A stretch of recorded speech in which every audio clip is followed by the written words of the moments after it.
Hey, this is SMF. This is Dylan. I'm just going to be showing you a little guide on how to be a better sniper on Call of Duty. This is for World at War and for we'll be going over classes, perks, weapons, places, and how to hide in the ghillie suit. Okay, right now I'm just going to be going over classes, weapons, and perks. So in create a class, you're going to want to create a sniper class.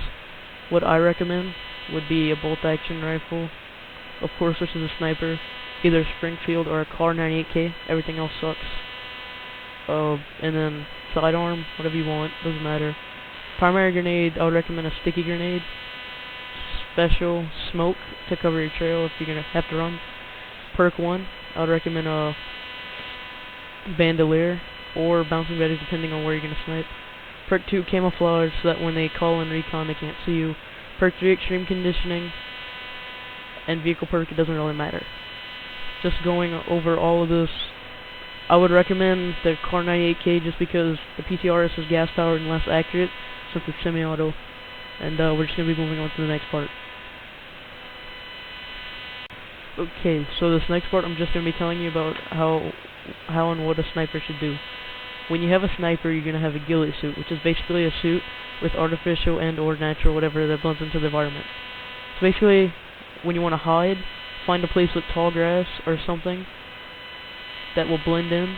Depending on what map it is, it's going to be either green or some sort of yellowish or dark brown or tan or whatever. But what I recommend doing is finding places that doesn't have too high grass, because people run through high grass, and try to do like this. And different sniping techniques can be used with this. Okay, so this next part is about advanced breathing techniques and aiming techniques. When you see an enemy, and you know he's shooting at you and you get hit, you walk behind a wall, right? Well, if you know where he is, make sure you're aiming down your scope and hold your breath so you can hit him. But if you don't know where he is, hurry up, run out, and once you see him, hold your breath and then shoot him. These techniques will allow you to aim and actually hit someone, not like random people who try to get no scopes like retards. Yeah. So, yeah. Now the next part right here, I'm just going to be telling you about the movement of a sniper. Once you snipe a couple people, people might know their location.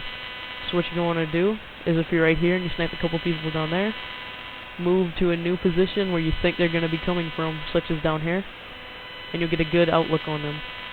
And when moving, make sure you move slowly, not just run in the open. If you run in the open, there could be other enemy snipers trying to see you.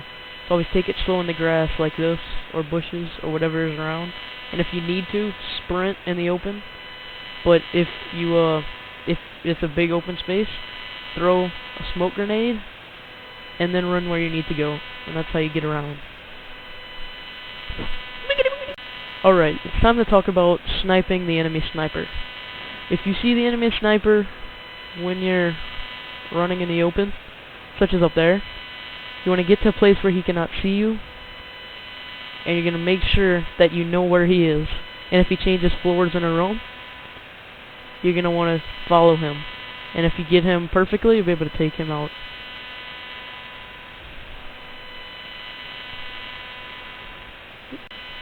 Okay, time to talk about your sidearm. When in close combat, it's easy to pull out your sidearm and shoot someone than try to knife them from 8 feet away, like I see most people do. As you can see, it takes a lot more time to pull out this weapon, but it takes less to pull out your sidearm. That's just one tip. And anyway, don't try to sidearm snipe, because it does not work. So that's just about the sidearm. Now I'm just going to be telling you about sniping without a ghillie suit, such as on smaller maps, and when you're on the Nazis, which is the wear match, or however you pronounce it. What you're going to want to do is be an offensive sniper, then more of a defensive, depending on what you're going to be doing. So remember to do a lot of hiding when you're in environments such as this, and at Dome, and make sure you know where other snipers could be. And that's about it. Okay, so now I'm just going to be telling you about sniping with the perk in perk 2 overkill, you're going to want a counter sniper weapon that you can kill snipers fast at closer range. I would recommend the STG with the ACOG or aperture, doesn't matter. And just to let you know, since you don't have a sidearm, it doesn't pull out very fast, so I would recommend knifing, or if it's a shorter range weapon like a shotgun, that would be good. End tutorial.